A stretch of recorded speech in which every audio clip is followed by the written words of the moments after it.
In this section, we'll turn digital identity from a technical topic into a strategy tool. You'll learn how to compare options, balance risk, user experience, compliance, and cost, and decide where AI should enhance identity in your organization over time.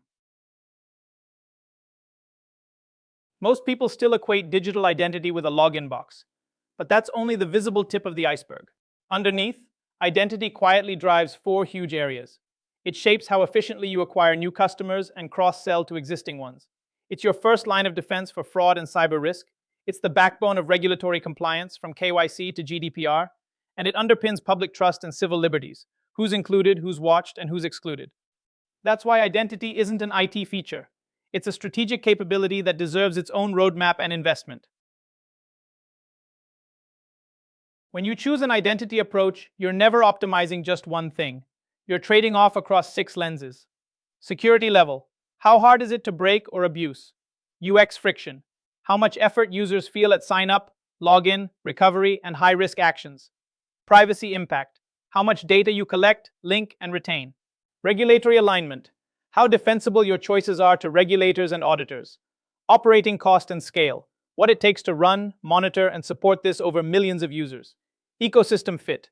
How well it plugs into partners, standards, and existing infrastructure. We'll keep returning to these lenses throughout the course. Every meaningful identity decision is a set of sliders, not a single on-off switch. If you push hard on user convenience, you usually give up some assurance that the user is really who they claim to be. Tightening privacy and data minimization often reduces how deeply you can personalize and measure. Keeping full unilateral control over identity can feel safe, but it limits ecosystem interoperability and reduces network effects. Your role as a leader is to decide where these sliders sit for your context, document the trade-offs, and be ready to defend them. Identity strategy is never one size fits all. These 4 domains show how the same 6 dimensions produce very different shapes. In consumer fintech, you optimize for security, regulatory alignment, and fraud control, even if that adds friction and higher costs. Media streaming cares more about growth and low friction, accepting lighter verification because individual transactions are low stakes. Government e-services emphasize inclusion, accessibility, and citizen trust, while still meeting strict regulation.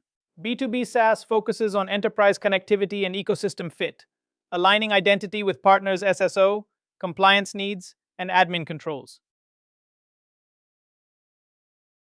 As you think about your future identity stack, zoom out from specific features and ask a sourcing question.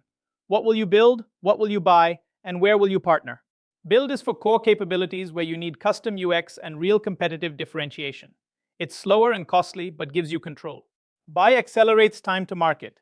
You integrate vendors to get mature orchestration, risk engines, and compliance out of the box. Partner is ecosystem strategy, joining or shaping federations and trust frameworks so users move smoothly across services. Winning organizations use a deliberate mix, not an accident. For build versus buy versus partner, anchor on strategy, not feature checklists. You build when identity is a genuine differentiator, or you have unusual regulatory or domain constraints. That gives you maximum control, but it's expensive and demands 24/7 operational maturity.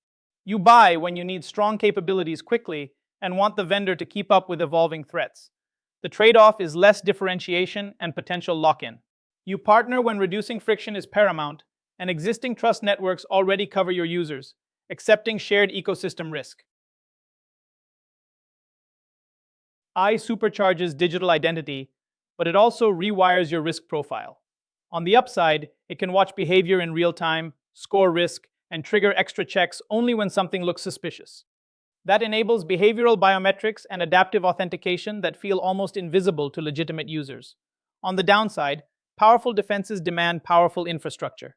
You need clean, labeled data, scarce machine learning talent, and ongoing model tuning to keep up with adversarial attacks. So AI becomes both engine and threat. You can't opt out, but you must invest deliberately in governance and capability. Once you put AI into identity decisions, you're not just shipping a model. You're building layers of defense around it. At the core is the technical work. Good training data, bias checks, drift monitoring, and measuring false positives and negatives. Around that, you need process.